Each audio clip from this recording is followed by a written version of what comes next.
اور اب جو ہمارا پارہ ہے وہ 28واں پارہ ہے اور آغاز ہو رہا ہے سورہ مجادلہ سے۔ سورہ مجادلہ جھگڑنے والی مدنی صورت ہے، 22 آیات ہیں، 3 رکوع ہیں، اور اس صورت میں جیسے کہ عام طور پر مدنی صورتوں میں شرعی احکامات ہوتے ہیں، ان کا بیان ہوتا ہے، تو اس میں بھی وہی ہے، اور منافقین کا تذکرہ ہے۔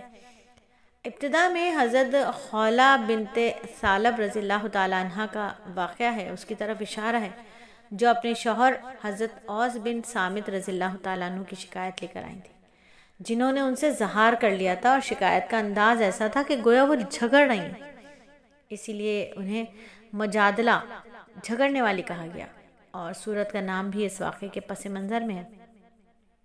زمانہ جاہلیت میں زہار اپنی بیوی کو ماں کی طرح حرام قرار دینا تھا، تو طلاق کے حکم میں تھا، اور اس کی وجہ سے بیوی شوہر پر ہمیشہ کے لیے حرام ہو جاتی تھی۔ قرآن نے اس حرمت کی ایک حد مقرر کر دی جو کہ کفارہ دینے سے ختم ہو جاتی ہے۔ تو شروع کی 4 آیات میں یہی واقعے کا تذکرہ ہے، اور سورہ مجادلہ کے جو اہم مضامین ہیں وہ یہ ہیں۔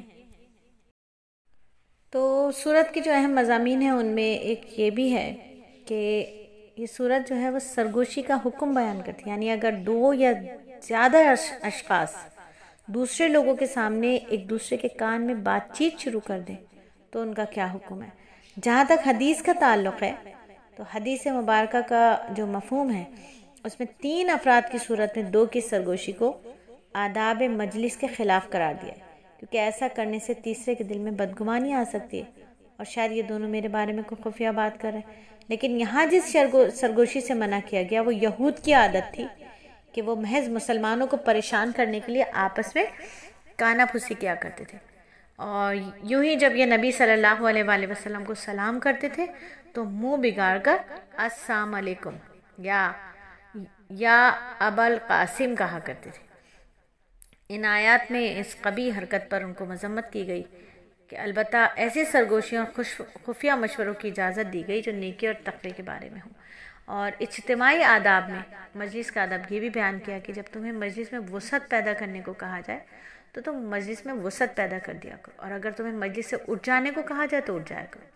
تو یہ حکم صرف نبی صلی اللہ علیہ وسلم کی مجلس کے ساتھ خاص نہیں تھا، بلکہ ہر باوقار مجلس کے لیے ہے جو دین کے کسی بھی شعبے کے سلسلے میں منعقد ہوتی ہے، اور اسی لیے آج ہم نے جو ہے نا ان تمام باتوں کو سیکھنا ہی چھوڑ دیا ہے۔ ہم اگر سنتوں کی بات بھی کرتے ہیں نا تو صرف 4 سنتیں ہم لوگوں کو یاد رہتی ہیں، اور وہی ہم دوسروں کو بتا رہے ہوتے ہیں۔ ان میں کیا؟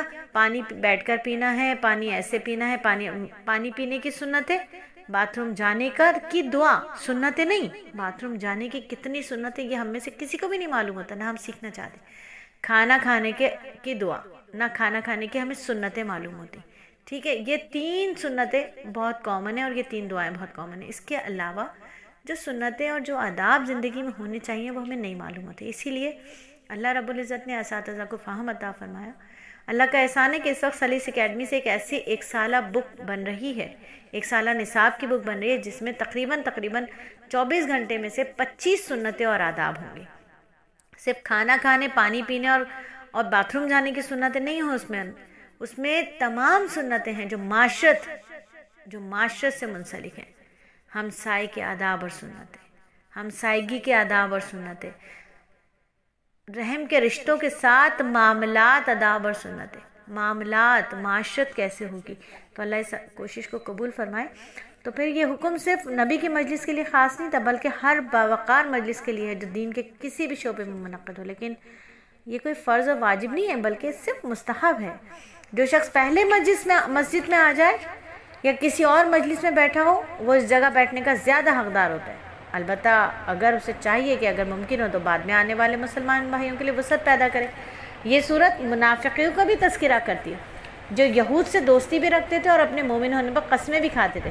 ان کے بڑے بڑے دعووں کے باوجود اللہ تعالیٰ نے انہیں حزب الشیطان یعنی شیطان کی جماعت قرار دیا، جو کسی صورت میں بھی اللہ اور اس کے رسولوں کے دشمنوں کے ساتھ دوستی نہیں رکھتے، خواہ وہ ان کے ماں باپ ہوں، بیٹے بھائی اور قبیلے والے ہی کیوں نہ ہوں۔ ان سعادت مندوں کے لیے اللہ نے 4 نعمتوں کا وعدہ فرمایا۔ پہلی یہ کہ اللہ ان کے دلوں میں ایمان کو جما دیتا ہے، دوسری یہ کہ اللہ ان کی غیبی مدد کی جائے گی، تیسری انہیں جنت میں داخل کیا جائے گا، چوتھا یہ کہ اللہ ان سے راضی ہو گیا اور وہ بھی اللہ کی نعمتوں اور عطا پر راضی ہو کر یہاں آ کر ہماری سورہ مجادلہ مکمل ہوتی ہے۔ آج جو ہماری صورت ہے یہ ہے سورہ حشر، اور سورہ حشر مدنی صورت ہے، اس میں 24 آیات ہیں اور 3 رکوع ہیں۔ اس صورت کے جو اہم مضامین ہیں وہ کچھ ایسے ہیں کہ ابتدا میں بتایا گیا کہ کائنات کی ہر چیز اللہ تعالیٰ کی تسبیح بیان کرتی ہے، ثنا بیان کرتی ہے، اس کی وحدانیت، اس کے قدرت کے جلال کی گواہی دیتی ہے۔ اللہ فرماتے ہیں کہ آسمانوں اور زمینوں میں کوئی بھی چیز ہے اس نے اللہ کی تسبیح کی ہے، اور وہی ہے جو اقتدار کا مالک ہے اور حکمت کا بھی مالک ہے۔ پھر سورت قدرت الہیہ کے بعض آثار اور زندہ دلائل کا بھی تذکرہ کرتی ہے، جن میں سے ایک یہ بھی ہے کہ یہود جو کہ بہت عرصے تک یثرب میں قیام پذیر تھے، انہوں نے اپنی حفاظت کے لیے بہت بڑے بڑے قلعے تعمیر کر رکھے تھے، معاشی وسائل پوری طرح ان کے قبضے میں تھے۔ یثرب والوں کو انہوں نے سودی قرضوں کی سنہری زنجیروں میں جکڑ رکھا تھا۔ آج بھی آل یہود نے یہی کام کیا ہوا ہے، تمام ممالک کو سودی قرضوں میں جکڑ رکھا، اور جو سود کا کاروبار کرتا ہے، کوئی بھی ملک ہو، کوئی بھی فرد ہو، اللہ اور اللہ کے رسول سے جنگ کے لیے وہ تیار ہو جائے۔ اور اللہ کے نبی نے فرمایا تھا کہ قرب قیامت میں، مفہوم حدیث ہے کہ قرب قیامت میں ہر ایک کی ناک میں سود کا دھواں جائے گا۔ آج ہم دیکھ رہے ہیں ہمارے ارد گرد سود کا کیسا بازار گرم ہے۔ تو یہ یہودی آج نہیں، ہمیشہ سے ایسے ہی تھے۔ یثرب میں یہ سودی قرضوں کی سنہری زنجیروں میں جکڑ لیتے تھے، ان کا خیال یہ تھا کہ کوئی بھی ہمیں یہاں سے نہیں نکال سکتا، لیکن ان کے ایسے ہی اپنے ہی کرتوتوں کی وجہ سے ان پر اللہ کا عذاب آ کر رہا، اور دوبارہ ان کو حشر کا سامنا کرنا پڑے گا۔ حشر جمع اور اخراج کے معنی میں ہے نا۔ حشر اول انہیں کیا ہوا کہ مدینہ منور سے شام کی طرف دھکیل دیا گیا، اور حشر ثانی حضرت عمر رضی اللہ تعالیٰ عنہ نے انہیں خیبر سے شام کی طرف جانے پر مجبور کر دیا۔ یہود کا مدینہ اور خیبر سے نکل جانا ایک ایسا واقعہ تھا کہ یہود تو کیا، خود مسلمانوں کے لیے یہ بالکل ہی قطعی طور پر غیر متوقع تھا۔ ان کی معاشی خوشحالی، دفاعی انتظامات، مضبوط جماعتی نظم کی وجہ سے کوئی سوچ بھی نہیں سکتا تھا کہ انہیں اتنی ذلت و خواری مدینہ منورہ اور خیبر سے نکلنا پڑے گا۔ لیکن اللہ نے جب انہیں ان کے عہد شکنی، تکذیب و انکار، تکبر اور سرکشی کی وجہ سے نکالنے کا فیصلہ کر لیا، تو ظاہری اسباب ان کے کسی کام نہ آئے، اور اللہ کا فیصلہ وقوع پذیر ہو کر رہا۔ اللہ فرماتے نا آیت نمبر 2 میں کہ اگر اللہ نے ان کے قسمت میں جراوطنی نہ لکھ دی ہوتی تو وہ دنیا ہی میں ان کو عذاب دے دیتا، البتہ آخرت میں ان کے لیے دوزخ کا عذاب ہے۔ یہ اس لیے کہ انہوں نے اللہ اور اس کے رسول سے دشمنی ٹھانی، اور جو شخص اللہ سے دشمنی کرتا ہے تو اللہ بڑا سخت عذاب دینے والا ہے، بڑا سخت عذاب دینے والا ہے۔ پھر آگے جب یہود کے قبیلے بنو نذیر کو مدینہ منورہ سے نکال دیا گیا تو بہت سارا مال غنیمت مسلمانوں کے قبضے میں آ گیا، اور جو مال غنیمت قتل و قتال کے بغیر قبضے میں آ جائے اسے اصطلاح میں مال فی کہتے ہیں۔ اور اس کے بارے میں حکم یہ ہے کہ مجاہدین میں سے کسی کا حق نہیں ہے، بلکہ اس کی تقسیم کا اختیار اللہ کے نبی کو ہے۔ وہ اسے فقراء میں دیں، مساکین میں دیں، حاجت مندوں کی حاجت اس سے پوری کریں، قرابت داروں میں تقسیم کریں۔ تو یہاں اگرچہ مسئلہ تو مال فی کی تقسیم کا ہو رہا ہے، لیکن اس کے ضمن میں اسلامی اقتصادیات کا بہت ہی اہم فلسفہ بھی بیان کر دیا گیا کہ وہ یہ کہ اسلام یہ نہیں چاہتا کہ دولت جو ہے چند لوگوں کے ہاتھ میں گردش کرتی رہے، بلکہ اسلام اس کا ایک طریقے سے پھیلاؤ چاہتا ہے کہ سوسائٹی کا کوئی بھی فرد، کوئی بھی طبقہ محروم نہ رہے۔ زکوٰۃ، صدقات، میراث، خمس وغیرہ کی جو تقسیم ہے وہ یہی کار فرما عمل ہے نا۔ اقتصادیات کے اس عظیم فلسفے کے علاوہ قانون سازی اور اس کی وضاحت کر دی گئی کہ جو چیز تم کو پیغمبر دیں وہ لے لو، اور جس سے منع کریں اس سے باز رہو۔ سورہ حشر جہاں ایک طرف اللہ تعالیٰ کی رضا کو ہر چیز پر ترجیح دینے والے مہاجرین اور انصار اور ان کی اتباع کرنے والے قیامت تک کے مسلمانوں کی تعریف کرتی ہے، وہیں ان منافقوں کی بھی مذمت کرتی ہے جو یہود کو برے وقت میں اپنے تعاون کا یقین دلاتے رہتے تھے۔ اللہ فرماتے ہیں کہ ان دونوں گروہوں یعنی یہود اور منافقوں کا انجام یہ ہوگا کہ دونوں دوزخ میں ہوں گے، اس میں ہمیشہ رہیں گے۔ ظالموں کی یہی سزا ہے، ظالموں کی یہی سزا ہے۔ اللہ فرماتے ہیں آیت نمبر 9 سے کہ اور یہ مال فی ان لوگوں کا بھی حق ہے جو ان مہاجرین اور انصار کے لیے آئے، وہ یہ کہتے ہیں کہ اے ہمارے پروردگار، ہماری بھی مغفرت فرمائیے اور ہمارے ان بھائیوں کی بھی جو ہم سے پہلے ایمان لا چکے ہیں، اور ہمارے دلوں میں ایمان لانے والوں کے لیے کوئی بغض نہ رکھے۔ اے ہمارے پروردگار، آپ بہت شفیق اور مہربان ہیں۔ کیا تم نے ان کو نہیں دیکھا جنہوں نے منافقت سے کام لیا؟ وہ اپنے بھائیوں سے جو کافر اہل کتاب میں سے تھے، یہ کہتے تھے کہ اگر تمہیں نکالا گیا تو ہم بھی تمہارے ساتھ نکلیں گے اور تمہارے بارے میں کبھی کسی اور کا کہنا نہیں مانیں گے۔ اگر تم سے جنگ کی گئی تو ہم تمہاری مدد کریں گے، اور اللہ گواہی دیتا ہے کہ یہ لوگ بالکل جھوٹے ہیں۔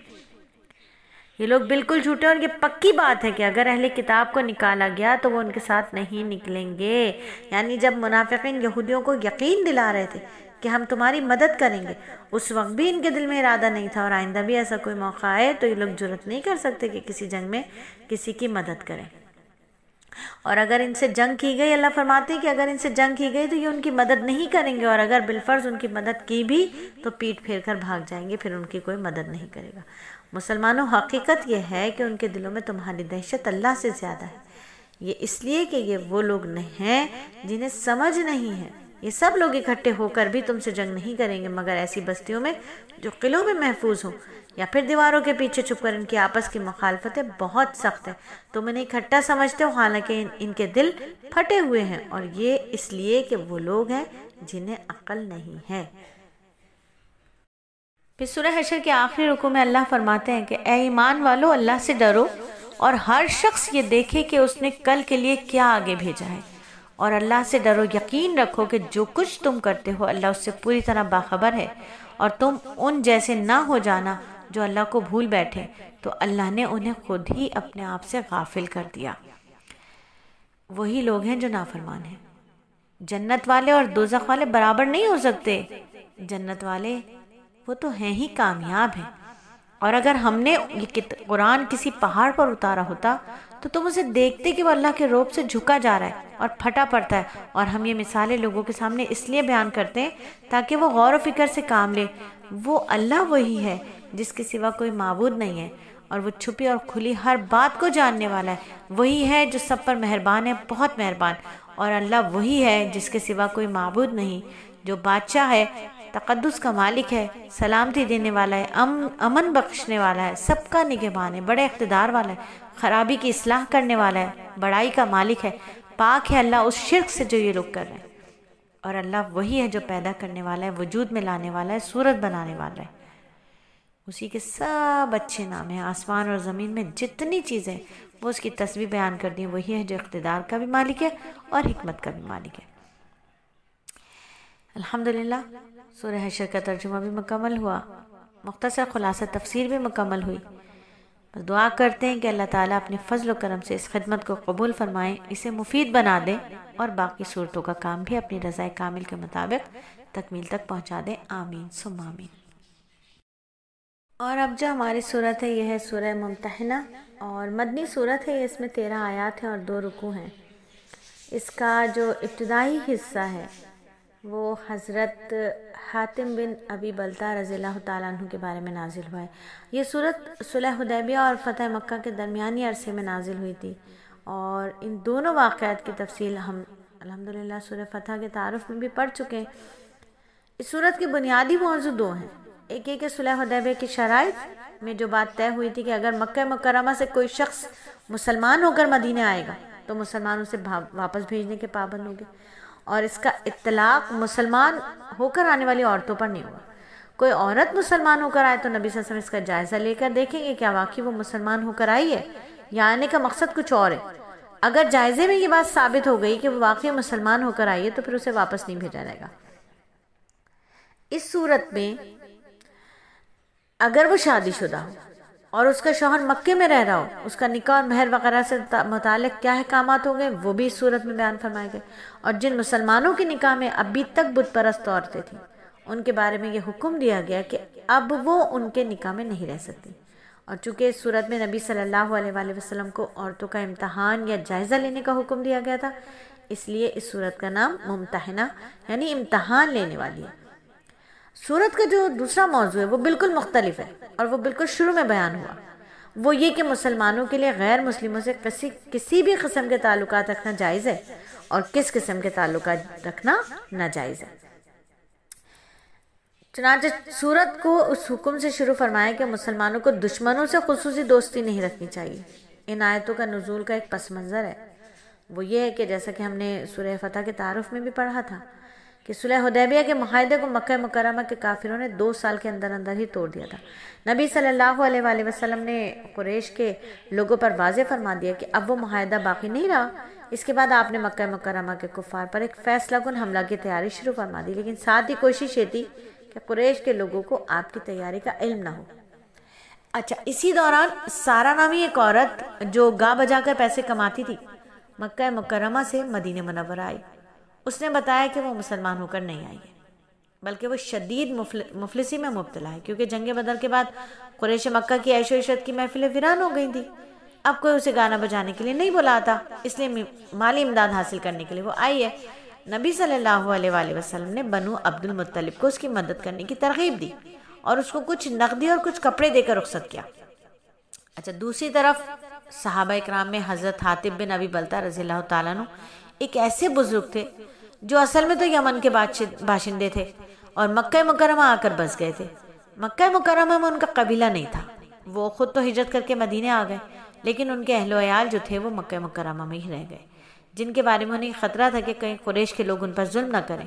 دوسرے مہاجر صحابہ کے اہل و عیال مکے میں رہ رہے تھے، تو انہیں کسی قدر اطمینان تھا کہ پورا قبیلہ وہاں موجود ہے، کافروں کے ظلم سے انہیں تحفظ دے سکتا ہے، لیکن حضرت حاتب کے اہل و عیال کو یہ تحفظ حاصل نہیں تھا۔ جب یہ سارا نامی عورت مکہ مکرمہ سے واپس جانے لگی تو ان کے دل میں یہ خیال آیا کہ اگر میں قریش کے لوگوں کو خفیہ طور پر ایک خط میں یہ اطلاع دے دوں کہ نبی صلی اللہ علیہ وآلہ وسلم ان پر حملہ کرنے کی تیاری کر رہے ہیں، تو آپ صلی اللہ علیہ وآلہ وسلم کو تو کوئی نقصان نہیں ہوگا، کیونکہ اللہ تعالیٰ نے آپ سے فتح مکہ کا وعدہ کر لیا ہے، لیکن میری طرف سے قریش پر ایک احسان ہو جائے گا اور اس احسان کی وجہ سے وہ میرے اہل و عیال کے ساتھ نرمی کا معاملہ کریں گے۔ انہوں نے خط لکھ کر سارا کے حوالے کر دیا، وہ قریش کے سرداروں کو پہنچا دے گی، کہہ دیا اس کو۔ ادھر اللہ تعالیٰ نے وحی کے ذریعے نبی صلی اللہ علیہ وآلہ وسلم کو اطلاع دے دی کہ سارا ایک خفیہ خط لے کر گئی ہے اور روضۃ الخاخ کے مقام تک پہنچ چکی ہے۔ آپ نے حضرت علی اور حضرت مرثد اور حضرت زبیر کو اس مہم پر روانہ فرمایا، وہ اس عورت کا پیچھا کر کے اس سے خط برآمد کریں، وہ یہاں واپس لے آئیں۔ یہ حضرات گئے، انہوں نے وہ خط برآمد کر لیا۔ حضرت حاتب سے پوچھا گیا تو انہوں نے معذرت کی اور اپنی اس غلطی کی وجہ وہی بیان کی کہ میں چاہتا ہوں کہ میرے گھر والوں کے ساتھ نرمی کا معاملہ۔ تو نبی صلی اللہ علیہ وآلہ وسلم نے ان کی نیک نیتی کی وجہ سے ان کی اس غلطی کو معاف فرما دیا اور اسی واقعے پر سورت کی ابتدائی آیتیں نازل ہوئیں۔ ایمان لانے والی عورتوں کے بارے میں جو امتحان کا حکم آیا تھا، مفسرین لکھتے ہیں کہ یہ حکم اس وقت نازل ہوا جب نبی صلی اللہ علیہ وآلہ وسلم کے سخت ترین دشمن عقبہ بن ابی معیط، یہ عقبہ بن ابی معیط وہی ہے جو سورہ کہف کا سوال پوچھنے کے لیے کہ وہ کون نوجوان تھے، یاد ہے نا آپ کو، یہ بھی یہودیوں سے پوچھنے کے لیے گیا تھا، وہ 3 سوال یہ پوچھنے یہود سے مدینے آیا تھا۔ یہ عقبہ بن ابی معیط وہی ہے۔ تو ان کی بیٹی بھی ایمان لے آئی تھی، ام کلثوم رضی اللہ تعالیٰ عنہ، یہ ہجرت فرما کر مدینہ منورہ آ گئی اور ان کا والد معاہدہ حدیبیہ کے پیش نظر انہیں واپس لانے کے لیے مدینے پہنچا تو نبی صلی اللہ علیہ وسلم نے اسے یہ کہہ کر خالی ہاتھ لوٹا دیا کہ ہمارا معاہدہ صرف ایمان لانے والے مردوں کے بارے میں تھا، عورتوں کے بارے میں نہیں تھا۔ اس سورت کے آخری آیت میں دوبارہ تاکید کی گئی کہ اے مسلمانوں، تم اس قوم سے دوستی نہ رکھو جن پر اللہ کا غضب نازل ہو چکا ہے، جو آخرت سے اس طرح مایوس ہیں جیسے قبر والوں سے کافر مایوس ہو چکے۔ اور اسی صورت میں آخر میں اللہ تعالیٰ نے نبی صلی اللہ علیہ وآلہ وسلم کو عورتوں کی ہاتھوں پر بیعت کرنے جب وہ آئیں تو بیعت کے الفاظ بھی سکھائے کہ اے نبی، جب تمہارے پاس مسلمان عورتیں اس بات پر بیعت کرنے کے لیے آئیں کہ وہ اللہ کے ساتھ کسی کو شریک نہیں کریں گی، وہ چوری نہیں کریں گی، وہ زنا نہیں کریں گی، وہ اپنی اولاد کو قتل نہیں کریں گی اور نہ کوئی ایسا بہتان باندھیں گی جو انہوں نے اپنے ہاتھوں اور پیر کے درمیان گڑھ لیا ہو، ہاتھوں اور پیر کے درمیان گڑھ لیا ہو۔ تو عربی محاورے کے مطابق ہاتھ اور پاؤں کے درمیان بہتان باندھنے کے 2 مطلب ہو سکتے ہیں۔ ایک یہ کہ کھلم کھلا اور جانتے بوجھتے کسی پر جھوٹا بہتان باندھا جائے، اور ہاتھوں پیروں کے درمیان بہتان باندھنے کا دوسرا مطلب یہ ہوتا ہے کہ وہ کسی ایسے شخص کو اپنے شوہر کا بیٹا قرار دیں جو حقیقتاً اس کا نہیں ہے۔ جاہلیت کے زمانے میں عورتیں یا تو کسی اور کا بچہ اٹھا لاتی ہیں، کہتے ہیں یہ میرے شوہر کا بچہ ہے، نہ جانتے بوجھتے زنا جانتے بوجھتے زنا کرتی اور اس حرام کی اولاد کو اپنے شوہر کی طرف منسوب کرتی تھی۔ یہاں اس گھناؤں نے جرم سے باز رہنے کا معاہدہ کرانا مقصود تھا۔ واضح رہے کہ جب نبی صلی اللہ علیہ وآلہ وسلم کسی عورت کو بیعت کرتے تھے تو اس کا ہاتھ کبھی اپنے ہاتھ میں نہیں لیا کرتے تھے، بلکہ بس زبانی بیعت فرمایا کرتے تھے۔ یعنی نبی ہیں، کسی غیر محرم کا ہاتھ بھی نہیں چھو رہے ہیں۔ آج ہم جو ہے دیوروں کے ساتھ ہاتھ ملانا، خالہ زاد بھائی کے ساتھ ہاتھ ملانا، خالہ کے ماموں کے چچا کے پھپھو کے بیٹوں کے ساتھ ہاتھ ملانا، یہ بالکل بھی صحیح رسم نہیں ہے۔ نامحرم کو چھونا ہی نہیں ہے، نامحرم آپ کو چھوئے یہ ہے ہی نہیں۔ نامحرم مرد چاہے کتنے ہی بوڑھے ہوں نامحرم ہیں، چاہے وہ پیر ہوں، چاہے وہ حاجی صاحب ہوں، چاہے وہ مولانا صاحب ہوں، چاہے وہ استاد گرامی ہوں، کوئی بھی ہو، نہ ان سے آپ اپنے سر پر ہاتھ پھروائیں، نہ ہی ان کے ہاتھ میں ہاتھ دے کر بیعت کے الفاظ بولیں، بالکل بھی نہیں۔ تو آپ صلی اللہ علیہ وآلہ وسلم کسی کا ہاتھ کبھی اپنے ہاتھ میں لے کر نہیں بیعت فرمایا کرتے تھے، بس زبانی بیعت فرمایا کرتے تھے۔ تو آگے فرمایا کہ گڑ لیا ہو اور نہ کسی بھلے کام میں تمہاری نافرمانی کریں گی تو تم ان کو بیعت کر لیا کرو اور ان کے حق میں اللہ سے مغفرت کی دعا کیا کرو، یقیناً اللہ بہت بخشنے والا اور بہت مہربان ہے۔ اور آخر میں اللہ رب العزت نے فرمایا آخری آیت میں کہ اے ایمان والو، ان لوگوں کو دوست نہ بناؤ جن پر اللہ نے غضب فرمایا، وہ آخرت سے اسی طرح مایوس ہو چکے ہیں جیسے کافر لوگ قبروں میں مدفون لوگوں سے مایوس ہو چکے ہیں۔ یعنی کافر لوگ کیا کرتے تھے؟ اپنے عزیزوں اور دوستوں اور باپ دادوں سے مایوس ہے نا کہ وہ ان کو کوئی فائدہ نہیں پہنچا سکیں گے، اسی طرح یہ آخرت کی زندگی سے بھی مایوس ہیں۔ اور بعض مفسرین نے اس آیت کا یہ ترجمہ اس طرح کیا ہے کہ یہ لوگ آخرت سے ایسے ہی مایوس ہو چکے ہیں جیسے وہ کافر مایوس ہیں جو قبروں میں جا چکے ہیں۔ اس صورت میں مطلب یہ ہوگا کہ جو کافر قبر میں جا چکے ہیں انہوں نے اپنی آنکھوں سے دیکھ لیا ہے کہ آخرت کی زندگی میں ان کا کوئی حصہ نہیں ہے، اسی طرح یہ لوگ بھی آخرت کی زندگی سے مایوس ہو چکے ہیں۔ الحمدللہ سورہ ممتحنہ کا بھی ترجمہ مکمل ہوا، اور دعا کریں گے کہ اللہ رب العزت ہماری اس ٹوٹی پھوٹی کاوش کو، اس ٹوٹی پھوٹی خدمت کو اپنی بارگاہ رحمت میں شرف قبولیت عطا فرمائے، اسے نافع بنائے اور باقی صورتوں کا کام بھی اپنی رضا کامل کے مطابق مکمل کرنے کی توفیق عطا فرمائے، آمین ثم آمین۔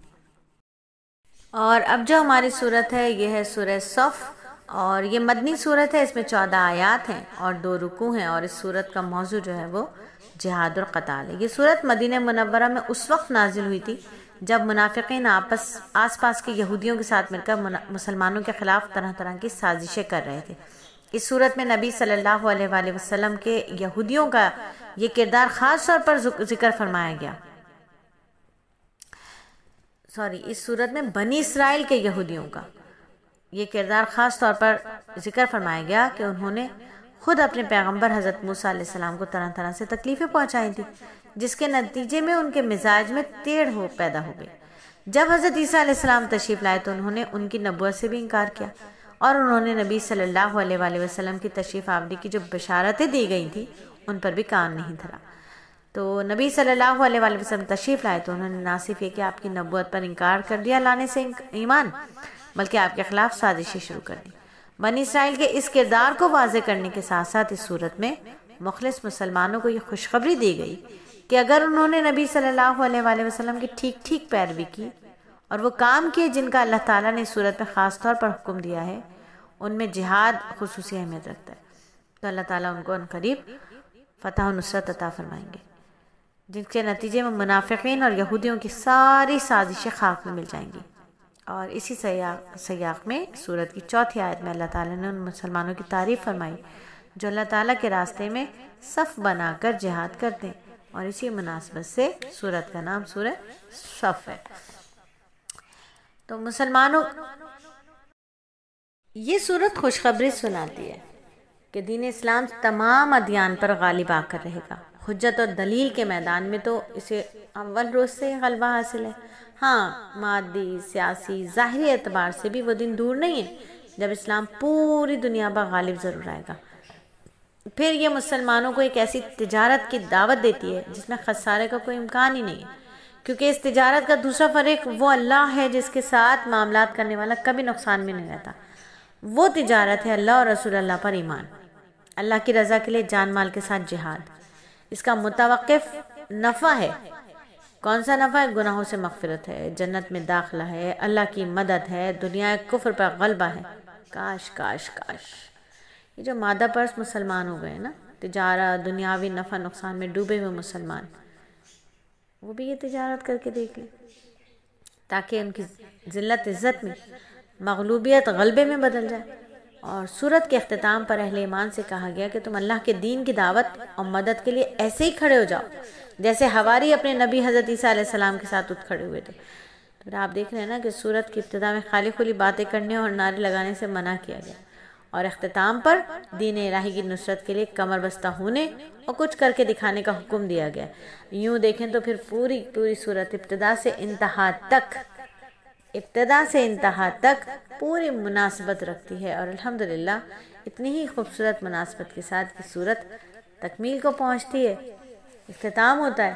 آخری آیت میں اللہ رب العزت فرماتے ہیں کہ اے ایمان والو، تم اللہ کے دین کے مددگار بن جاؤ، اسی طرح جیسے عیسیٰ بن مریم علیہ السلام کے حواریوں نے کہا تھا۔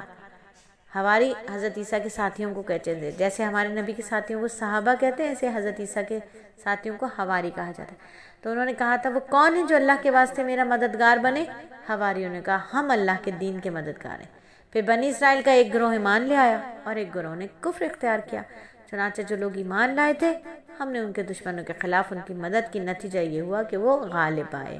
الحمدللہ سورت کا ترجمہ مکمل ہوا۔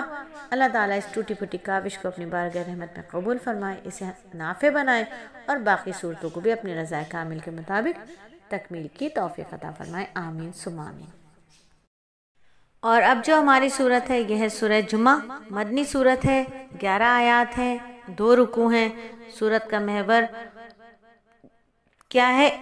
اس بار امانت کو بیان کرنا جسے پہلے بنی اسرائیل کے کندھوں پر رکھا گیا لیکن وہ اس کا حق ادا نہ کر سکے، اور ان کی مثال اس گدھے کی سی ہو گئی جس پر بڑی متبرک علمی کتابوں کا بوجھ لاد دیا گیا اور اس بوجھ سے اس کی کمر جھکی جا رہی ہو۔ سورت کے پہلے رکوع میں نبی صلی اللہ علیہ وآلہ وسلم کی رسالت اور ان کی بعثت کے مقاصد بیان فرما کر پوری انسانیت کو آپ پر ایمان لانے کی دعوت دی گئی۔ خاص طور پر یہودیوں کی مذمت کی گئی کہ وہ جس کتاب یعنی توریت پر ایمان رکھنے کا دعویٰ کرتے ہیں اس میں نبی صلی اللہ علیہ وسلم کی تشریف آوری کی بشارت موجود ہے، اس کے باوجود وہ آپ پر ایمان نہ لا کر خود اپنی کتاب کی خلاف ورزی کر رہے ہیں۔ اور دوسرے رکوع میں مسلمانوں کو یہ ہدایت دی گئی کہ ان کی تجارتی سرگرمیاں اللہ تعالیٰ کی عبادت کے راستے میں رکاوٹ نہیں بننی چاہیے۔ تو حکم دیا گیا کہ جمعے کی اذان کے بعد ہر قسم کی خرید و فروخت بالکل ناجائز ہے۔ جب نبی صلی اللہ علیہ وآلہ وسلم خطبہ دے رہے ہوں اس وقت کسی تجارتی کام کے لیے آپ کو چھوڑ کر چلے جانا جائز نہیں، اور اگر یہ دنیاوی مصروفیات کا شوق کسی دینی فریضے میں رکاوٹ بننے لگے تو اس بات کا دھیان کرنا چاہیے کہ اللہ تعالیٰ نے مومنوں کے لیے آخرت میں جو کچھ تیار کر رکھا ہے وہ دنیا کی ان دل فریبیوں سے کہیں زیادہ بہتر ہے۔ دینی فرائض کو رزق کی خاطر چھوڑنا سراسر نادانی ہے، کیونکہ رزق دینے والا تو اللہ تعالیٰ ہے، لہٰذا رزق اس کی نافرمانی کر کے نہیں بلکہ اس کی اطاعت کر کے طلب کرنا چاہیے۔ اور چونکہ دوسرے رکوع میں جمعہ کے احکامات بیان فرمائے گئے اس لیے سورت کا نام سورہ جمعہ ہے۔ سورت کا آغاز اللہ تعالیٰ کی تسبیح و تحمید کے بیان سے ہوتا ہے۔ اللہ تعالیٰ آغاز میں فرماتے ہیں کہ آسمان اور زمینوں میں جو کچھ ہے وہ اللہ کی تسبیح بیان کرتی ہے، جو بادشاہ ہے، بڑے تقدس کا مالک ہے، جس کا اقتدار بھی کامل ہے، جس کی حکمت بھی کامل ہے، وہی ہے جس نے امی لوگوں میں انہی میں سے ایک رسول بنا کر بھیجا جو ان کے سامنے اس آیتوں کی تلاوت کریں اور ان کو پاکیزہ بنائیں۔ پیشن گوئی بھی کرتی ہے یہ سورت۔ کون سی پیشن گوئی کر دی گئی؟ کہ یہودیوں کا ذکر کرتی ہے، وہ یہودی جو آسمانی کتاب توریت کے احکامات پر عمل نہیں کرتے تھے، اور اس کی وجہ سے اللہ رب العزت نے انہیں گدھے سے تشبیہ دی ہے اور فرمایا کہ جن پر مقدس کتابوں کا بوجھ لدا ہوا ہو، اور انہیں مباہلہ کی دعوت دی گئی کہ اگر وہ واقعی اولیاء اللہ ہیں تو پھر موت کی آرزو کریں، کیونکہ اولیاء اللہ کے لیے تو یہ جہان تو قید خانہ ہے، آخرت میں ان کے لیے نعمت و فرحت اور خوش عیشی کی زندگی ہے، ہزاروں سامان ہے۔ ساتھ ہی پیشن گوئی کر دی گئی کہ یہ موت کی آرزو کبھی بھی نہیں کریں گے، کبھی بھی موت کی آرزو نہیں کریں گے۔ اللہ رب العزت آیت نمبر 5 میں فرما رہے ہیں کہ جن لوگوں پر توریت کا بوجھ ڈال دیا گیا پھر انہوں نے اس کا بوجھ نہیں اٹھایا، ان کی مثال اس گدھے کی سی ہے جو بہت سی کتابیں لادے ہوئے ہوں، اور بری مثال ہے ان لوگوں کی جنہوں نے اللہ کی آیتوں کو جھٹلایا، اور اللہ ایسے ظالموں کو ہدایت تک نہیں پہنچاتا۔ اور اے پیغمبر ان سے کہو کہ اے لوگوں جو یہودی بن گئے ہو، اگر تمہارا دعویٰ یہ کہ سارے لوگوں کو چھوڑ کر تم ہی اللہ کے دوست ہو تو موت کی تمنا کرو اگر تم سچے ہو۔ انہوں نے اپنے ہاتھوں میں جو اعمال آگے بھیج رکھے اس کی وجہ سے یہ کبھی بھی موت کی تمنا نہیں کریں گے، اور اللہ ظالموں کو خوب جانتا ہے۔ پھر اللہ آیت نمبر 8 میں فرماتے ہیں کہ کہو کہ جس موت سے تم بھاگتے ہو تم سے آ ملنے والی ہے، پھر تمہیں اس اللہ کی طرف لوٹایا جائے گا جسے تمام پوشیدہ اور کھلی باتوں کا پورا علم ہے، پھر وہ تمہیں بتائے گا کہ تم کیا کچھ کرتے تھے۔ اور پھر سورت کا اختتام مومنوں پر نماز جمعہ کی فرضیت کے بیان سے ہوتا ہے۔ انہیں حکم دیا جا رہا ہے کہ اذان سنتے ہی ہر قسم کے تجارت اور خرید و فروخت کو چھوڑ دیا جائے۔ اللہ فرماتے ہیں اے ایمان والو، جب جمعے کے دن اذان نماز کے لیے پکارا جائے تو اللہ کے ذکر کی طرف لپکو اور خرید و فروخت چھوڑ دو، یہ تمہارے لیے بہتر ہے اگر تم سمجھو۔ اور پھر جب نماز پوری ہو جائے تو زمین میں منتشر ہو جاؤ اور اللہ کا فضل تلاش کرو اور اللہ کو کثرت سے یاد کرو تاکہ تم فلاح نصیب ہو۔ اور جب کچھ لوگوں نے کوئی تجارت یا کوئی کھیل دیکھا تو اس کی طرف ٹوٹ پڑے اور تمہیں کھڑا ہوا چھوڑا، کہہ دو کہ جو کچھ اللہ کے پاس ہے وہ کھیل تجارت سے کہیں زیادہ بہتر ہے، اللہ سب سے بہتر رزق دینے والا ہے۔ حافظ ابن کثیر نے فرمایا کہ شروع میں جب نبی صلی اللہ علیہ وآلہ وسلم جمعے کی نماز کے بعد خطبہ دیا کرتے تھے تو ایک مرتبہ جب جمعے کی نماز ختم ہو چکی تھی اور آپ خطبہ دے رہے تھے تو ایک قافلہ کچھ سامان لے کر آیا، ڈھول بجا کر اس کے آنے کا اعلان بھی کیا گیا۔ اس وقت مدینہ منورہ میں کھانے پینے کی چیزوں کی کمی تھی، اس لیے صحابہ کی بڑی تعداد جو تھی وہ خطبہ چھوڑ کر اس قافلے کی طرف نکل گئی اور تھوڑے سے افراد مسجد میں رہ گئے۔ اس آیت میں اس طرف جانے والوں کو تنبیہ کی گئی کہ خطبہ چھوڑ کر جانا جائز نہیں ہے، اور اس سے یہ معلوم ہوا کہ جمعے کی صرف نماز ہی فرض نہیں ہے بلکہ خطبہ سننا بھی واجب ہے۔ الحمدللہ سورہ جمعہ مکمل ہوئی۔ دعا کریں گے کہ اللہ رب العزت اس چھوٹی سی کاوش کو اپنے بارگاہ رحمت میں قبول فرمائے اور باقی صورتوں کو بھی اپنی رضائے کامل کے ساتھ انجام دینے کی توفیق عطا فرمائے، آمین ثم آمین۔ آج جو ہماری صورت ہے یہ ہے سورہ منافقون، اور یہ مدنی صورت ہے اور اس میں 11 آیات ہیں اور 2 رکوع ہیں۔ اور اس صورت میں منافقوں کے اخلاق، ان کے جھوٹ، ان کی سیسہ کاریاں، مسلمانوں کے لیے ان کے دل میں جو بغض اور عناد ہے اور ان کے ظاہر اور باطن کا جو تضاد ہے اس کو بیان کیا گیا ہے۔ اچھا، ایسے تو دیکھیں تو ہم منافقوں کا مکروہ چہرہ اور قابل نفرت اوصاف جو ہیں وہ کئی دوسری صورتوں میں بھی بتائے گئے ہیں، دکھائے گئے ہیں، لیکن یہ صورت تو گویا صرف اور صرف ان کی مذمت کے لیے مخصوص ہے۔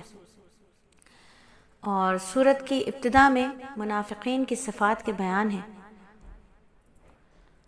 اب اس صورت کا مطالعہ کرنے سے پہلے، اس صورت کو سمجھنے اور پڑھنے سے پہلے ہمیں ایک کام کرنا ہے کہ نیت یہ کرنی ہے کہ اللہ جو کچھ منافقین کے دلوں میں ہوتا ہے وہ ہمارے دلوں سے نکال دیجئے اگر ہم منافق ہیں تو۔ اور بے شک بہت دفعہ آتی ہوگی، نفاق بھی آتا ہوگا اور ریاکاری بھی آتی ہوگی، انسان ہیں، خطاؤں کے پتلے ہیں، شیاطین ہم پر حملہ آور رہتے ہیں، نفس ہمیں ورغلاتا رہتا ہے، دنیا کی فریب کاریاں ہمیں مسحور کر دیتی ہیں۔ تو ہمیں اچھی طریقے سے ان صفات کو سننا ہے، پڑھنا ہے، اور اگر خدا نخواستہ یہ صفات ہمارے اندر ہیں تو پہلے ہی نیت کر لیتے ہیں کہ اللہ ہمارے دلوں کے اندر سے دعا کر لیتے ہیں کہ اللہ ہمارے دلوں سے ان چیزوں کو نکال دیجئے۔ اچھا، سورت کا جو ایک خاص واقعہ ہے، اس کا جو پس منظر ہے وہ یہ ہے کہ بنو مستلق عرب کا ایک بڑا قبیلہ تھا، اس کے بارے میں نبی صلی اللہ علیہ وآلہ وسلم کو یہ اطلاع ملی کہ وہ مدینہ منورہ پر حملہ کرنے کے لیے لشکر جمع کر رہے۔ آپ اپنے صحابہ کرام کے ساتھ خود وہاں تشریف لے گئے، ان سے جنگ ہوئی، آخرکار ان لوگوں نے شکست کھائی اور بعد میں مسلمان بھی ہوئے۔ جنگ کے بعد چند دن آپ وہیں ایک چشمے کے پاس پڑاؤ آپ نے ڈالے رکھا جس کا نام مریسی تھا، مریسی۔ اسی قیام کے دوران ایک مہاجر اور ایک انصار کے درمیان پانی کے کسی معاملے پر جھگڑا ہو گیا اور جھگڑے کی نوبت ہاتھا پائی تک آ گئی۔ ہوتے ہوتے مہاجر نے اپنے مدد کے لیے مہاجرین کو پکارا اور انصاری نے انصار کو، یہاں تک کہ اندیشہ یہ ہو گیا کہ کہیں مہاجرین اور انصار کے درمیان لڑائی نہ چھڑ جائے۔ آپ صلی اللہ علیہ وآلہ وسلم کو علم ہوا تو آپ تشریف لائے اور فرمایا کہ مہاجر اور انصار کے نام پر لڑائی کرنا جاہلانہ عصبیت ہے، اس سے اسلام نے نجات دی ہے۔ آپ نے فرمایا کہ عصبیت کے بدبودار نعرے ہیں، یعنی مہاجر کا نعرہ لگانا یا انصار کا نعرہ لگانا، یہ بس عصبیت کے بدبودار نعرے ہیں جو مسلمانوں کو چھوڑنے ہوں گے۔ ہاں، مظلوم جو کوئی بھی ہو، چاہے وہ انصار میں ہو چاہے وہ مہاجرین میں ہو، اس کی مدد کرنی چاہیے، اور ظالم جو کوئی بھی ہو اسے ظلم سے باز رکھنے کی کوشش کرنی چاہیے۔ نبی صلی اللہ علیہ وآلہ وسلم کی تشریف آوری کے بعد جھگڑا جو تھا وہ ادھر ادھر ہو گیا، اور جن حضرات میں ہاتھا پائی ہوئی تھی ان کے درمیان معافی تلافی ہو گئی، یہ جھگڑا تو ختم ہو گیا۔ لیکن مسلمانوں کے لشکر میں کچھ منافق لوگ ایسے بھی تھے جو مال غنیمت میں حصہ دار بننے کے لیے شامل ہو گئے تھے، اور ان کے سردار عبداللہ بن ابی کو جب اس جھگڑے کا علم ہوا تو اس نے اپنے ساتھیوں سے کہا کہ تم نے مہاجروں کو اپنے شہر میں پناہ دے کر اپنے سر پر چڑھا لیا ہے، یہاں تک کہ وہ مدینے کے اصل باشندوں پر ہاتھ اٹھانے لگے۔ اب یہ صورتحال ناقابل برداشت ہے۔ پھر اس نے یہ کہا کہ جب ہم مدینے پہنچیں گے تو جو عزت والا ہے وہ ذلت والے کو نکال باہر کرے گا۔ اس کا واضح اشارہ یہ تھا کہ مدینے کے اصل باشندے مہاجرین کو باہر نکال دیں گے۔ اس موقع پر کچھ مخلصین صحابہ، انصاری صحابہ جیسے حضرت زید بن ارقم بھی وہاں موجود تھے، انہوں نے اس بات کو بہت برا سمجھا، نبی صلی اللہ علیہ وآلہ وسلم کو بتایا کہ عبداللہ بن ابی نے ایسا کہا ہے۔ آپ صلی اللہ علیہ وآلہ وسلم نے عبداللہ بن ابی سے پوچھا تو وہ صاف مکر گیا کہ میں نے تو یہ بات نہیں کہی۔ نبی صلی اللہ علیہ وآلہ وسلم نے درگزر فرمایا کہ شاید حضرت زید بن ارقم کو غلط فہمی ہوئی ہو۔ حضرت زید بن ارقم کو یہ رنج تھا کہ عبداللہ بن ابی نے نبی صلی اللہ علیہ وآلہ وسلم کے سامنے ان کو جھوٹا بنایا۔ اس کے بعد آپ صحابہ کے ساتھ وہاں سے روانہ ہو گئے۔ ابھی مدینہ بھی نہیں پہنچے تھے کہ یہ صورت نازل ہو گئی جس نے حضرت زید بن ارقم کی تصدیق کی اور منافقین کی حقیقت واضح فرمائی۔ تو یہ صورت کا تعارف ہے۔ چلیے چلتے ہیں اب صورت کی تفسیر کی جانب۔ صورت کا آغاز منافقین کی ہی بات سے۔ اللہ فرماتے ہیں کہ جب منافق لوگ تمہارے پاس آتے ہیں تو کہتے ہیں ہم گواہی دیتے ہیں کہ آپ اللہ کے رسول ہیں، اور اللہ جانتا ہے کہ آپ واقعی اس کے رسول ہیں، اور اللہ بھی یہ گواہی دیتا ہے کہ یہ منافق لوگ جھوٹے ہیں۔ انہوں نے اپنی قسموں کو ایک ڈھال بنا رکھا ہے، یعنی قسمیں جو وہ کھاتے ہیں، جس طرح ڈھال تلوار سے بچاؤ کرتی ہے، اسی طرح یہ لوگ اپنی بچاؤ کے لیے قسمیں کھا لی ہیں کہ وہ مومن ہیں، تاکہ دنیا میں کافروں کا جو برا انجام ہونے والا ہے یہ اس سے بچ جائیں۔ انہوں نے اپنی قسموں کو اپنی ڈھال بنا رکھا ہے، پھر یہ لوگ دوسروں کو اللہ کے راستے سے روکتے ہیں۔ حقیقت یہ ہے کہ بہت ہی برے ہیں یہ کام جو یہ لوگ کرتے ہیں۔ یہ ساری باتیں اس وجہ سے ہیں کہ یہ شروع میں ظاہراً ایمان لے آئے، پھر انہوں نے کفر اپنا لیا، اس لیے کہ ان کے دلوں پر مہر لگا دی گئی۔ نتیجہ یہ ہے کہ یہ لوگ حق بات نہیں سمجھتے۔ جب تم ان کو دیکھو تو ان کے ڈیل ڈول تمہیں بہت اچھے لگیں، اور اگر وہ بات کریں تو ان کی باتیں سنتے رہ جاؤ۔ نبی صلی اللہ علیہ وآلہ وسلم نے فرمایا تھا نا کہ بہت سے بیان جادو ہیں۔ حدیث کا مفہوم ہے کہ بہت سے بیان جادو ہیں، ایسی بیان بازی کرتے ہیں، ایسی سحر انگیزی طاری ہو جاتی ہے ان بیان کو سننے کے بعد، کہتے ہیں نا مائنڈ سیٹ اپ ہی چینج ہو جاتا ہے، مائنڈ چینج ہو جاتا ہے بالکل۔ تو ایسی بیان بازی ہوتی ہے۔ تو یہاں ظاہری حلیہ یعنی ان کا بڑا پرکشش ہے، باتیں بڑی لچھے دار ہیں، آدمی انہیں سنتا ہے تو سنتا ہی رہ جائے، لیکن اندر سے ان کے اندر نفاق کی نجاست بھری ہوئی ہے۔ روایات میں کہ عبداللہ بن ابی اپنے ڈیل ڈال کے اعتبار سے بڑی پرکشش شخصیت رکھتا تھا، اور اس کی باتیں بھی بڑی فصاحت اور بلاغت کی حامل ہوتی تھی۔ آج بھی بہت سے ایسے لوگ ہیں، آج بھی ایسے منکرین دین ہیں، منکرین حدیث ہیں کہ آپ اور میں جب ان کی باتیں سنیں تو سنتے کہ سنتے رہ جائیں۔ نام لینا میرا بہتر نہیں ہے یہاں پر، کہ نام لینے سے کیا ہوگا کہ آپ سب بھی ان کو جا کر دیکھیں گے، کیونکہ سوشل میڈیا ہمارے ہاتھ میں۔ تو فرمایا کہ ایسے لوگوں کی باتوں سے بچو، یہ تمہارے دین کا بگاڑ پیدا کر دیں گے۔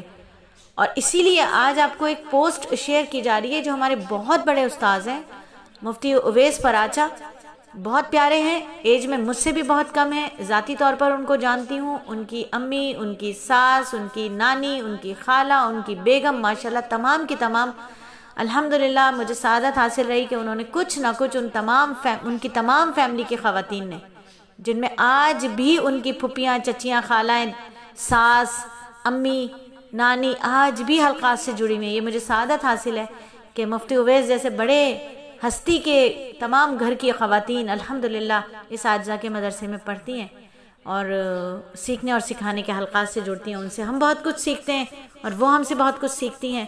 اللہ رب العزت ہمیں ایک دوسرے کے ساتھ اسی طرح جنت کے حلقات میں بھی بٹھائے، کہ ہم سب علم کے حلقات میں، علم و ذکر کے حلقات میں اللہ کی رضا کے لیے جڑتے ہیں۔ تو بات یہ ہو رہی تھی کہ ان کی ایک تحریر آپ کو بھیجی گئی ہے تمام حلقات میں، اسے پڑھیں اور آنکھیں کھولیں کہ ایسے ایسے لوگ ہیں جن کی باتوں سے ہم مرغوب ہو جاتے ہیں کہ واہ کیا بات کیے، اور اندر خانے ان کے اندر کتنا بغض اور عناد بھرا ہوتا ہے کہ وہ ہمارے نبی صلی اللہ علیہ وآلہ وسلم کی ختم نبوت کے اوپر حملہ کرنے کو تیار بیٹھے، اور بظاہر ان کے بڑے بڑے چہرے اتنے خوبصورت، جس میں مفتی اویس پراچا دامت برکاتہم فرما رہے ہیں کہ وہ ایسے چہرے اور ایسے نام ہیں کہ آپ حیران رہ جائیں، اس میں علماء بھی آتے ہیں، اس میں حفاظ بھی آتے ہیں، ان کی باتیں سنیں اور ان کا باطل دیکھیں تو کیا ہے، کیونکہ بہت ساری چیزیں مفتی صاحب جو ہیں بہت اللہ نے ان کو سوجھ بوجھ عطا فرمائی ہے، بہت علمیت ان کے پاس ہے، علم ان کے پاس ہے، فکر ان کے پاس ہے، امت کا درد ان کے دل کے اندر ہے، اللہ ان سے کام لے رہے ہیں اور بہت کام لے رہے ہیں ماشاءاللہ۔ تو ظاہری حلیہ بھی بڑا پرکشش ہوگا، باتیں بھی بڑی لچھے دار ہوں گی، آدمی سنے تو سنتا کا سنتا رہ جائے، لیکن اندر سے نفاق کی نجاست بھری ہوئی ہوگی۔ ایسا حلیہ تو عبداللہ بن ابی کا بھی تھا، ایسا ڈیل ڈال تو عبداللہ بن ابی کا بھی تھا، ایسی فصاحت اور بلاغت تو اس کو بھی حاصل تھی۔ تو اللہ تعالیٰ یہاں آیت نمبر 4 میں فرما رہے ہیں کہ جب تم ان کو دیکھو ان کے ڈیل ڈال تمہیں بہت اچھے لگیں، اور اگر وہ بات کریں تو ان کی باتیں سنتے رہ جاؤ۔ ان کی مثال ایسی ہے جیسے یہ لکڑیاں ہیں جو کسی سہارے سے لگی کھڑی ہیں۔ جیسے لکڑیاں اگر کسی دیوار سے لگا دی جائیں تو دیکھنے میں کتنی اچھی لگتی ہیں، لیکن ان کا کوئی فائدہ نہیں ہوتا، ذرا سی ہلکی سی ٹھیس لگی اور یہ خود بھی گر جائیں گی، اور جو ان کے سہارے کھڑا ہو گئی اسے بھی گرا دیں گی۔ منافق لوگ دیکھنے میں کتنے ہی اچھے لگیں، حقیقت میں بالکل بے مصرف ہے، ان کا کوئی فائدہ نہیں ہوتا۔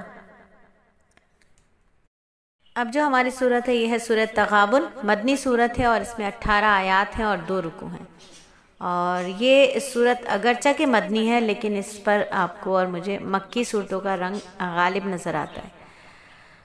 بعض مفسرین نے اس صورت کی کچھ آیتوں کو مکی اور کچھ کو مدنی کہا، لیکن اکثر مفسرین نے پوری صورت کو مدنی قرار دیا۔ البتہ اس کے مضامین جو ہیں وہ مکی صورتوں کی طرح اسلام کے عقائد، ان کی دعوت پر مشتمل ہے۔ اللہ تعالیٰ کی قدرت کاملہ کے حوالے سے توحید، رسالت اور آخرت کے پر ایمان کی دعوت دی گئی ہے۔ پچھلی امتوں کی تباہی کے اسباب بتاتے ہوئے توجہ دلائی گئی کہ ہر انسان کو اللہ تعالیٰ کے رسول برحق اور ان پر نازل ہونے والی کتاب پر ایمان لا کر آخرت کی تیاری کرنی چاہیے، اور اگر انسان کے بیوی بچے اس راستے میں رکاوٹ بنے تو سمجھنا چاہیے کہ وہ انسان کے خیر خواہی نہیں، دشمنی کر رہے ہیں۔ اور اس صورت کا نام آیت نمبر 9 سے ماخوذ ہے، جس کی تشریح انشاءاللہ تفسیر میں آپ کو بتائیں گے۔ تو یہ ہے سورۃ تغابن کا تعارف، اور آگے اللہ رب العزت اس صورت میں فرما رہے ہیں۔ گزشتہ اقوام کا تذکرہ کیا گیا۔ سب سے پہلے صورت میں بتایا گیا کہ انسانوں کو 2 گروہ میں تقسیم کیا گیا ہے، یعنی اللہ کی نعمتوں کا شکر ادا کرنے والے اور کفران نعمت کرنے والے۔ پھر ان کے سامنے گزشتہ اقوام کا تذکرہ کیا گیا جنہوں نے اللہ کے رسولوں کی تکذیب کی، اور اس کی پاداش میں انہیں عذاب الہی کا مزہ چکھنا پڑا۔ پھر اللہ رب العزت نے اس صورت میں جھٹلانے والوں کا بھی تذکرہ فرمایا، جو قیامت کے دن کو جھٹلاتے ہیں، اور پھر قسم کھا کر یقین دلاتی ہے یہ صورت کہ قیامت آ کر رہے گی، خواہ کوئی اقرار کرے یا انکار کرے۔ موت کے بعد کی زندگی کا معاملہ برحق اور یقینی ہے۔ اللہ رب العزت آیت نمبر 9 میں فرماتے ہیں کہ اللہ اس سے پوری طرح باخبر ہے کہ دوسری زندگی اس دن ہوگی جب اللہ تمہیں روز حشر میں جمع کرے گا، اور وہ دن ایسا ہوگا جس میں کچھ لوگ دوسروں کو حسرت میں ڈال دیں گے۔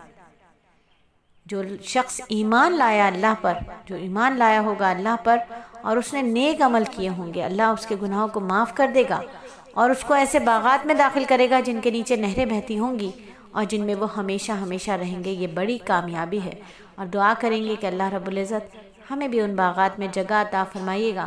آپ کی جنت بہت بڑی ہے اور ہم بہت چھوٹے سے ہیں، اللہ تعالی ہمیں بھی ایک کونا، ایک گوشہ وہاں عطا فرما دیجیے گا، آمین ثم آمین۔ تو قرآن کریم نے اس صورت میں تغابن کا جو لفظ استعمال کیا ہے، تغابن، اس کا مفہوم یہ ہے کہ لوگ ایک دوسرے کو نقصان یا حسرت میں مبتلا کریں گے۔ قیامت کے دن کو تغابن کا دن اس لیے کہا گیا کہ اس دن جو لوگ جنت میں جائیں گے، دوزخی انہیں دیکھ کر حسرت کریں گے، کاش ہم نے دنیا میں ان جنتیوں جیسے اعمال کیے ہوتے تو آج ہم بھی جنت کی نعمتوں سے فائدہ اٹھاتے۔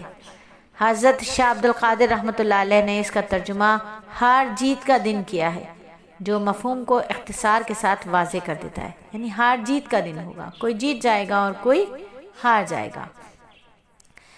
اگلی آیت میں اللہ رب العزت فرماتے ہیں کہ کوئی مصیبت اللہ کے حکم کے بغیر نہیں آتی، اور جو کوئی اللہ پر ایمان لاتا ہے وہ اس کے دل کو ہدایت بخشتا ہے، اور اللہ ہر چیز کو خوب جاننے والا ہے۔ یعنی اللہ تعالیٰ ایمان والے کے دل کو مصیبت کے وقت بھی اطمینان عطا فرماتا ہے۔ ہر مصیبت اللہ تعالیٰ کے حکم سے آتی ہے، اس میں کوئی نہ کوئی مصلحت ضرور ہوتی ہے، چاہے وہ ہماری سمجھ میں اس وقت آئے یا نہ آئے، اور اس تصور کے نتیجے میں ایمان والے ناقابل برداشت تکلیف کو بھی برداشت کر لیتے ہیں، انہیں صبر کی توفیق مل جاتی ہے۔ آگے اللہ رب العزت فرماتے ہیں اور تم اللہ کی فرما برداری کرو، رسول اللہ کی فرما برداری کرو، پھر اگر تم نے منہ موڑا تو ہمارے رسول کی ذمہ داری صرف یہ ہے کہ وہ صاف صاف بات پہنچا دے۔ اللہ وہ ہے جس کے سوا کوئی معبود نہیں، مومنوں کو اللہ پر بھروسہ کرنا چاہیے۔ اور اے ایمان والو، تمہاری بیوی اور تمہاری اولاد میں سے کچھ تمہارے دشمن ہیں، ان سے ہوشیار رہا کرو۔ یعنی جو بیوی بچے اللہ کی نافرمانی پر اکسائیں وہ انسان کے دشمن ہیں، البتہ اگر وہ اپنے عمل سے توبہ کرے تو انہیں حکم دیا کہ انہیں معاف کر دیا جائے اور درگزر سے کام لیا جائے۔ اللہ وہ ہے جو ہر بھید کا اور ہر کھلی چیز کا جاننے والا ہے، بڑے اقتدار کا مالک اور بڑی حکمت والا ہے۔ الحمدللہ سورہ تغابن مکمل ہوئی۔ اور اب جو ہماری صورت ہے یہ ہے سورہ طلاق، مدنی صورت ہے، اس میں 12 آیات ہیں اور 2 رکوع ہیں۔ مدنی صورتوں کا جو عمومی مزاج ہے یہ اسی طرح کی صورت ہے، جو عمومی مزاج ہے وہ ہم سب جانتے ہیں کہ احکامات ہیں، شرعی احکامات کا بیان ہے۔ خصوصاً اس صورت میں وہ احکام ہے جو ازواجی اور خاندانی زندگی سے تعلق رکھتے ہیں۔ یعنی پچھلی 2 صورتوں میں مسلمانوں کو یہ تنبیہ فرمائی گئی تھی نا کہ وہ اپنے بیوی بچوں کی محبت میں گرفتار ہو کر اللہ کی یاد سے غافل نہ ہو۔ اب اس صورت میں ہمیں میاں بیوی کے تعلقات سے متعلق کچھ ضروری احکامات دیے جا رہے ہیں۔ ازواجی زندگی کے جو مسائل ہیں، ازواجی زندگی میں جو تعلقات ہیں، ان میں کبھی کبھی ایک مسئلہ آتا ہے، وہ ہے طلاق کا مسئلہ، اور اس میں عملاً بہت افراط و تفریق پائی جاتی ہے۔ قرآن کریم نے اس بارے میں متوازن طرز عمل اختیار کرنے کے لیے طلاق کے کچھ احکامات تو سورہ بقرہ میں بیان فرمائے ہیں، اور اب اس صورت میں طلاق کے وہ احکامات بیان فرمائے جو وہاں بیان نہیں ہوئے تھے۔ بتایا گیا کہ اگر طلاق دینی ہو تو اس کے لیے صحیح وقت اور صحیح طریقہ کیا ہے، جن عورتوں کو حیض نہ آتا ہو ان کی مدت کتنی ہوگی، مدت کے دوران ان کے سابق شوہروں کو ان کا خرچ کس معیار اور کب تک اٹھانا ہوگا، اولاد ہو چکی ہو تو اس کو دودھ پلانے کی ذمہ داری کس پر ہوگی۔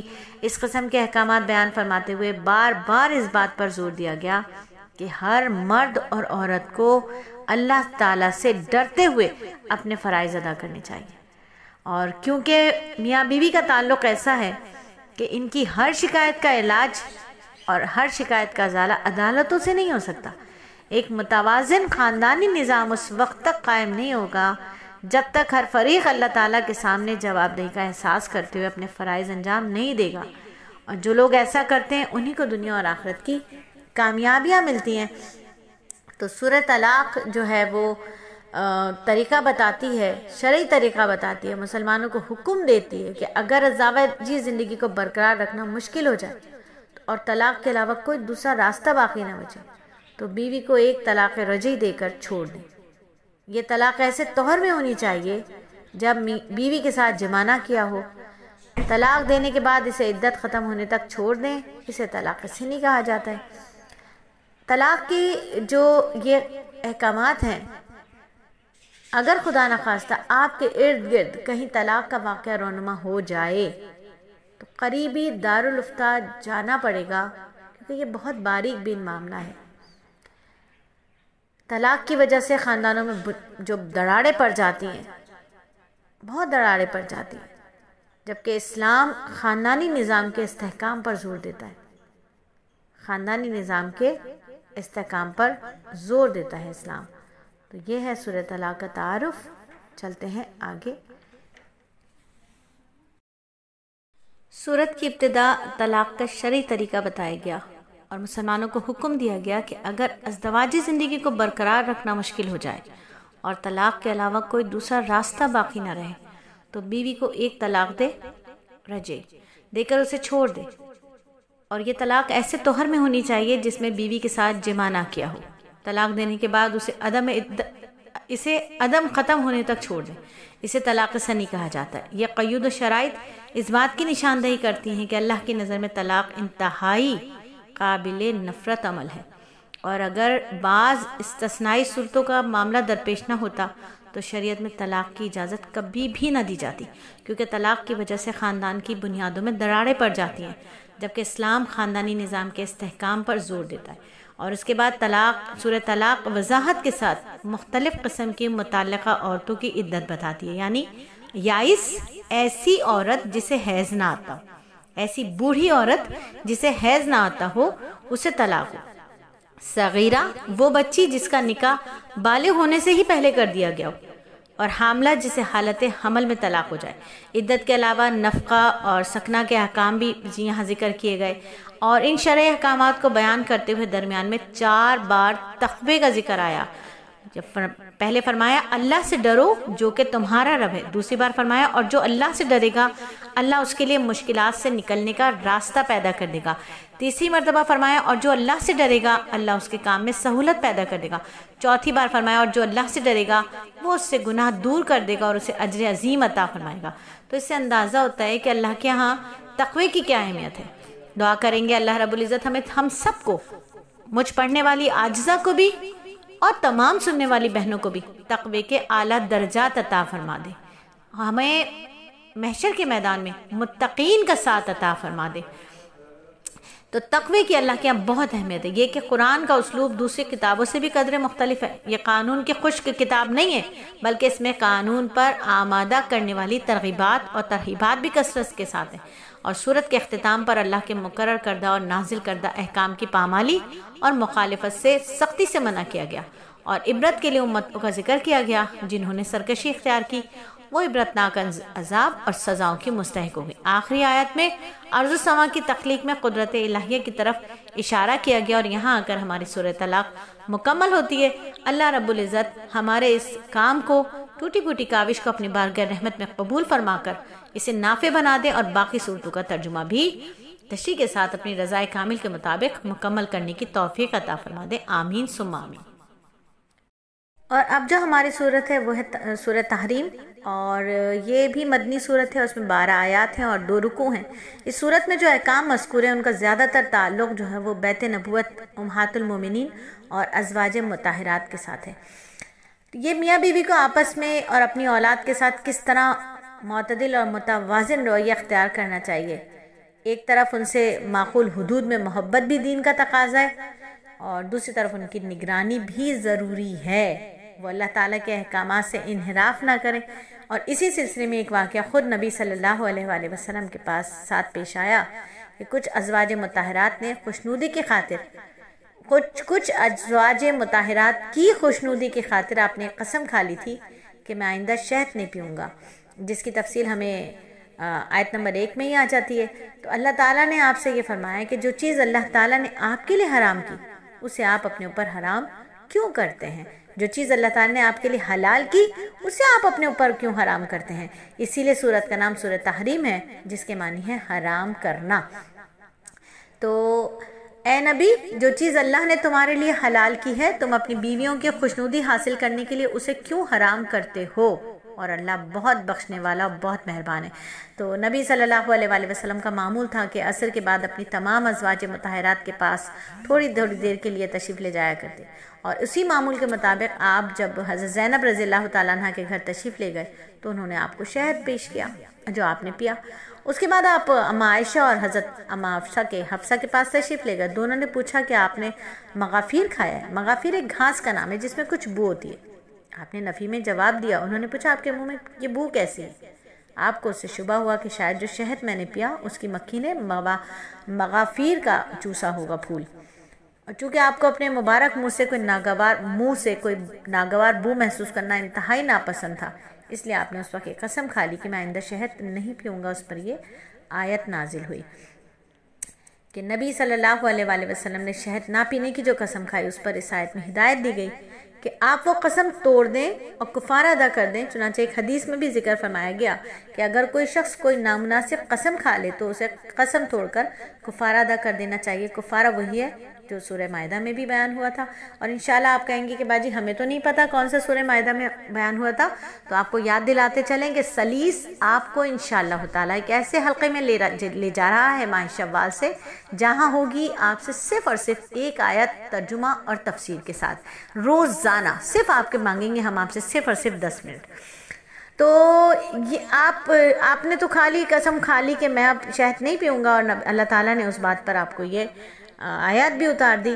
جب آپ نے تحریک کا یہ راز اپنی زوجہ محترمہ مطہرہ اماں حفصہ کو بتا دیا، اور انہوں نے اماں عائشہ کے سامنے یہ راز افشا کر دیا، جس سے آپ کو سخت صدمہ ہوا، یہاں تک کہ آپ نے ازواج مطہرات کو طلاق دینے کا ارادہ فرما لیا، لیکن اسے عملی جامہ پہنانے کی نوبت نہیں آئی۔ اللہ نے بھی ازواج مطہرات کو تنبیہ کرتے ہوئے فرمایا کہ اگر پیغمبر تم کو طلاق دیں تو تعجب نہیں کہ ان کا پروردگار تمہارے بدلے ان کو تم سے بہتر بیویاں دے دے۔ اور اس کے بعد سورت ایمان والوں کو حکم دیتی ہے کہ اپنے آپ کو اور اپنے اہل و عیال کو آتش جہنم سے بچاؤ، آتش جہنم سے بچاؤ، اور یہ کہ اللہ کے سامنے صاف دل سے توبہ کرو۔ اور سورت کے اختتام پر 2 مثالیں بیان کی گئیں۔ پہلی مثال کافرہ بیوی کی، مومن صالح سے مراد حضرت نوح علیہ السلام، اور کافر سے مراد فرعون ہے۔ اور 2 مثالوں سے ظاہر ہوتا ہے کہ اگر انسان خود مومن اور صالح نہ ہو تو اسے کسی مومن کے قرابت اور حسب نسب کچھ بھی فائدہ نہیں دے سکتا۔ اور یہاں آ کر ہماری سورہ تحریم مکمل ہوتی ہے۔ اللہ رب العزت ہماری اس ٹوٹی پھوٹی کاوش کو قبول فرمائے، اور باقی صورتوں کو بھی اپنی کامل رضامندی کے ساتھ تکمیل کی توفیق عطا فرمائے۔ آمین ثم آمین۔